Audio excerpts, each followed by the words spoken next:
significa para vos estar acompañando, no solo representando, me parece que sobre todo acompañando. Ayer te veíamos en el multiteatro cómo te miraba todo el tiempo Telma, incluso te preguntaba si podía nombrar a las otras actrices. Contanos cómo estás viviendo vos estas horas tan revolucionadas. Bueno, trabajar, digamos, en este tipo de casos es un desafío. Es un desafío primero y principal porque lamentablemente a nosotros no nos forman como abogados o abogadas que tengamos las competencias necesarias para poder enfrentarnos con este tipo de casos. De hecho, digamos, la Facultad de Derecho en la que yo estuve adolece completamente de transversalizar la perspectiva de género. Por lo tanto, hay un desafío primero que es formativo, de, digamos, tener esas competencias que te permitan abordar este tipo de casos. Y el segundo desafío es el acompañar, ¿no? Y el cuidar también a la persona que se anima a realizar, digamos, una toma pública de la voz frente a la sociedad del impacto como el que fue, digamos, ayer lo que hizo Telma. Lo de ayer fue impresionante. Vos, como sabrás, durante todo el día se estuvo especulando con la posibilidad de que las actrices dieran un nombre, de que la actriz denunciante estuviera o no presente. Y cuando Laura Escurra le cede el micrófono a Griselda Siciliani y dice puntualmente el nombre de Juan D'Artés, y después todos nos dimos cuenta de que la víctima estaba ahí, fue todo muy, muy fuerte. ¿Cómo es el momento en el que Telma te encuentra a vos? ¿Primero habla con las actrices y después te llama a vos para que la defiendas, o fue al revés? A mí, digamos, el caso me llega a través de Luciana Pecker, que es una, digamos, periodista feminista que, digamos, entra en diálogo con Telma. Podrían llamarla Luciana, me parece que, digamos, su perspectiva sobre esto es muy interesante, cómo narra ella el hecho y cómo se dieron, digamos, estas conexiones. Telma estaba buscando un asesoramiento jurídico para ver como las diferentes opciones, pero también para reducir los riesgos legales. ¿Por qué? Porque también tenemos que recordar que Telma no es la primera mujer que habló sobre esto. Claro. Existen por lo menos 4 mujeres que hablaron sobre esto, y Calu Rivero se animó con una carta pública hace exactamente un año. Ayer se cumplió un año, y eso habilitó también a que después Nati Junco y Anita Coachi hablaran de lo que se había sucedido con Juan D'Artés. Y ellas tres sufrieron un hostigamiento muy importante. Primero, digamos, porque su palabra se puso en duda, porque, digamos, fueron cuestionadas públicamente, porque desde muchos lugares personas con voz pública dijeron cosas, digamos, muy desagradables sobre ellas, cosas que son muy complejas cuando las mujeres se animan, ¿no?, a hablar. Y después vino un hostigamiento de tipo judicial. ¿Por qué digo esto? Porque Calu Rivero tuvo que enfrenta actualmente un juicio de daños y perjuicios que le hizo Juan D'Artés. Se tuvo que cruzar en una mediación con él, mirarlo, estar en contacto con una persona que le genera mucho daño. Y Anita Coachi y Nati Junco fueron denunciadas penalmente por calumnias e injurias. En este contexto, digamos, Telma fue todo un proceso, ¿no? El lograr esa conferencia de prensa, como vimos ayer, que fue un proceso colectivo, justamente. Porque también había un entendimiento y una sensibilización frente al hostigamiento que estaban recibiendo estas compañeras. Y como la palabra de ellas inicialmente fue la condición de posibilidad de la palabra de Telma también cierra una red de cuidado sobre ellas, que hoy se ven, digamos, en otra posición. Y eso me parece muy interesante para remarcar lo colectivo.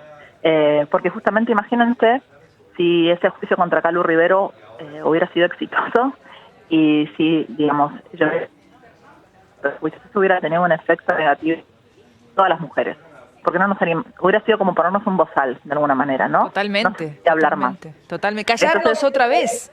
Exacto, una tecnología para callarnos otra vez, justamente de la utilización de las instituciones de la justicia, que en líneas generales, por esta deficiencia de formación en las carreras, que yo te mencionaba anteriormente, no trabajan con perspectiva de género. Bueno, entonces, sería bueno reevaluar esto, ¿no? Sería bueno repensar. Es necesario. Y te voy a decir por qué.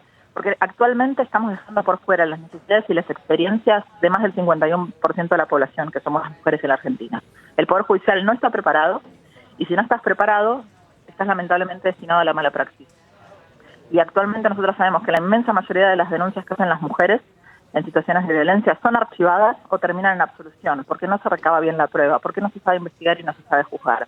Hace 2 semanas atrás tuvimos esta noticia sobre cómo fue el resultado judicial del caso de Lucía Pérez, donde Sí. la investigación se hizo en forma deficiente, sin lograr la prueba. Por supuesto, nosotros no estamos pidiendo que se condene sin pruebas, pero necesitamos un poder judicial que sepa investigar y que genere prueba con perspectiva de género, y que después Sabrina, juzgue y castigue con perspectiva de género. hablando de pruebas, yo ayer, por supuesto, me quedé, bueno, hablaba con mis productoras mujeres, con mis productores hombres, que me llenaron de orgullo, porque la verdad es que en este caso me parece que tener al lado compañeros, maridos, amigos, hermanos que apoyan este colectivo de mujeres y que nos quieren bien, es muy necesario, porque no todos son lo mismo, ¿verdad? Ni los hombres ni las mujeres. Están quienes callan, están quienes viven en un mundo de hipocresía porque les conviene o porque simplemente defienden al género.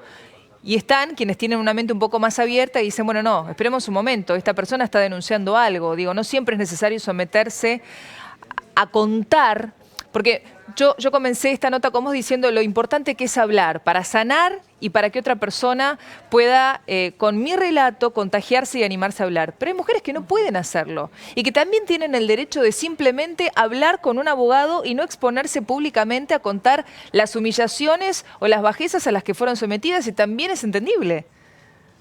Sí, por supuesto, digamos, cada cual va a tener su tecnología, es la historia de cada una, son cuestiones que, digamos, pueden tener un resultado judicial, pero ante todo son personales y afectan lo emotivo y son situaciones traumáticas, ¿no? Uno de los reproches que siempre se le hace a las mujeres es ¿por qué tardaste tanto tiempo en hablar? Y ahí, digamos, es no entender cómo funciona la violencia, que estas cuestiones se dan en ámbitos con conocidos, donde es muy difícil, digamos, asumir la situación, donde el trauma está aquí presente, y donde es necesario hacer un proceso para poder apropiarse de la palabra y traducir esa experiencia en algo, ¿no? Que puede ser una declamación pública, como la que hizo Telma, un proceso judicial, un producto cultural, digamos, diversas cosas que una puede hacer con esas experiencias que tiene en la vida, que lamentablemente lo que marca nuestro país es que es la habitualidad de muchísimas mujeres, niñas y adolescentes. Lo de Telma es mucho más habitual de lo que queremos reconocer. Y también ahí está el valor de esa palabra pública.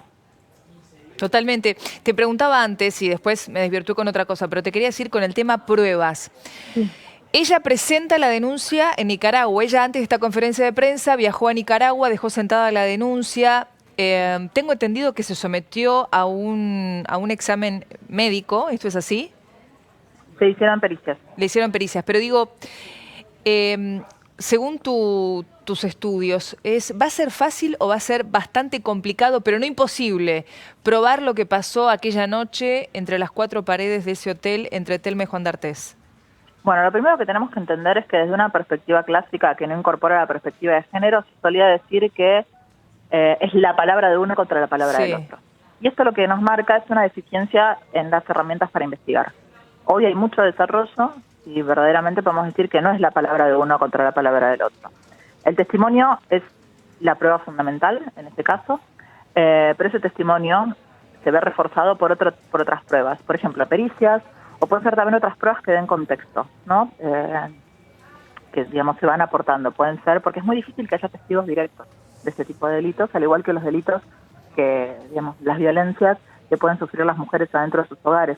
Es muy difícil encontrar testigos directos.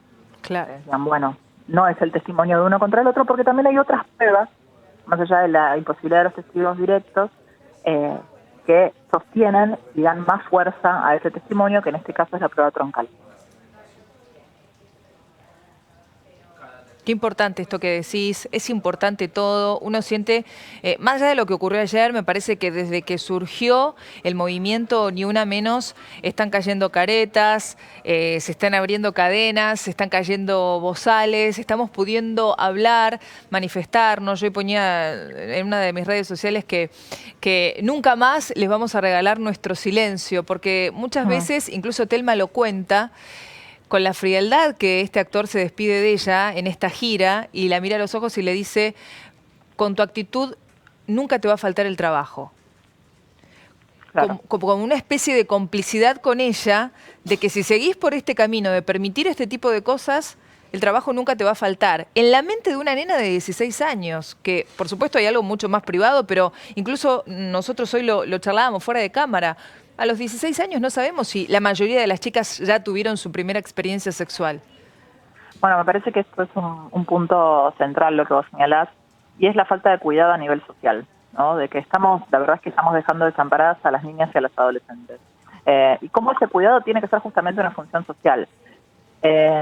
Si vas a hacer una gira internacional con un grupo de niñas, tenés que llevar, digamos, determinadas tecnologías de cuidado, ¿no? Para que ellas se sientan cómodas, para que puedan expresar, de repente si están frente a una situación de violencia, ¿no? Donde las han violentado. Y acá es centrar la educación sexual integral. Esto es algo, digamos, que desde el movimiento de mujeres y feministas siempre vamos a sostener.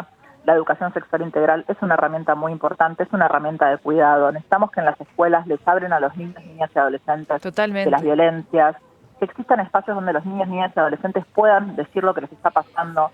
Muchas veces, en la gran mayoría de los casos, estas violencias se sufren en la infancia por personas conocidas, ¿sí? Dentro de las familias, dentro de las escuelas, dentro de esos espacios que deberían ser de cuidado, y están sostenidas justamente por el tabú, ¿sí? Por el silencio, por la vergüenza. Esa es es el principal aliado de los violentos. Y la educación sexual integral, el romper ese tabú, en permitir hablar de estas cosas, decirles a los niños, niñas, adolescentes, desde pequeños, que nadie puede, digamos, llevar adelante este tipo de acciones, y que si alguien se atreve a vulnerar estos límites y a violentarlos, ellos pueden hablar y tienen un espacio donde van a ser cuidados y creídos, es fundamental si queremos verdaderamente cambiar esto. Totalmente. Entonces, Y por es supuesto, algo que nosotras exigimos siempre. sin duda, Sabrina, y yo celebro como mujer este colectivo de actrices y de mujeres, y por favor dejemos de decir pañuelo verde, pañuelo celeste, que otra cosa que me parece una locura. Somos mujeres, seamos actrices, oficinistas, amas de casa, mujeres que estamos sometidas a una violencia física dentro de nuestro seno familiar.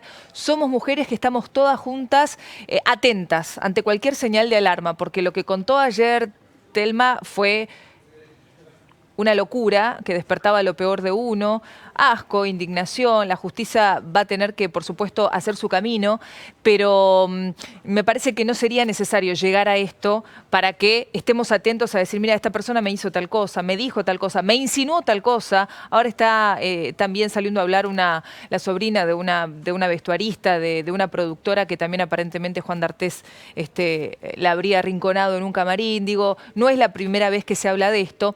¿Cómo está la situación judicial de Telma hoy? La denuncia ya está en Nicaragua, la justicia de Nicaragua se va a poner al tanto, pero digo, para que a Juan D'Artés lo citen a prestar declaración, ¿qué tiene que pasar? Imagino que no es necesario que él viaje, quizá a través de un exhorto pueda hablar.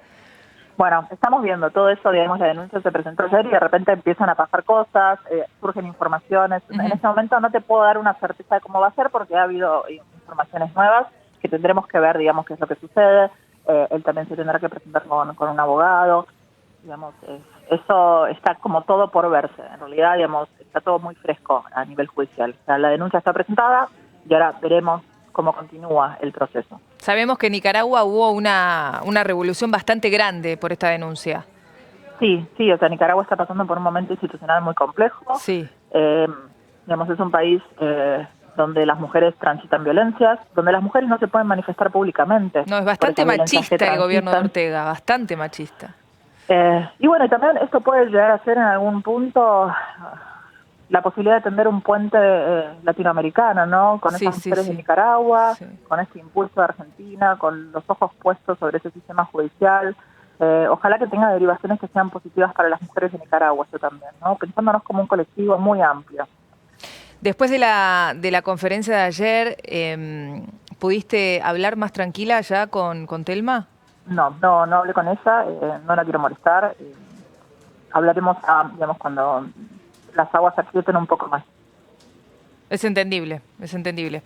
Le vas a dar su tiempo, imagino, ¿no? Para asimilar todo esto que debe ser un alivio, pero a la vez muchísimo dolor, revivir toda la situación, debe tener una mezcla de emociones que también hay que estar ahí para entender y para acompañar.